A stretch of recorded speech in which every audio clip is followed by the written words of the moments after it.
Welcome to Samba Samba. Enjoy the video. In this video, I will explain how to manage your WhatsApp storage by utilizing an SD card. While WhatsApp doesn't directly support moving its entire app to external storage, you can effectively manage your media.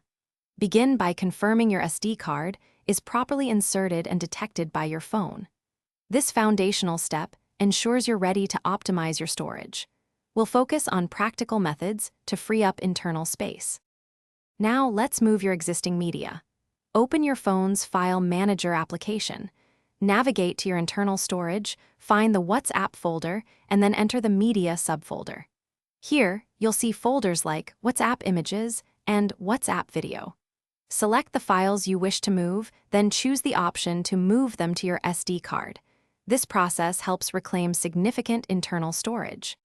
For new media, WhatsApp doesn't provide a direct option to save downloads straight to your SD card. The best approach is to disable auto-download for photos and videos within WhatsApp settings. This prevents automatic filling of your internal storage.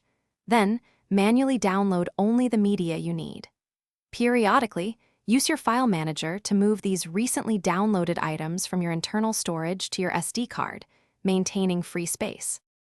It's crucial to understand that WhatsApp's core application data, like your chats and backups, will always remain on your phone's internal storage. Always back up your chats to Google Drive for safety. When choosing an SD card, opt for a high-quality, fast one to ensure smooth performance. Be aware that moving older media might sometimes affect how those specific files appear within your WhatsApp chat history. Thanks for watching. Consider subscribing if we helped you.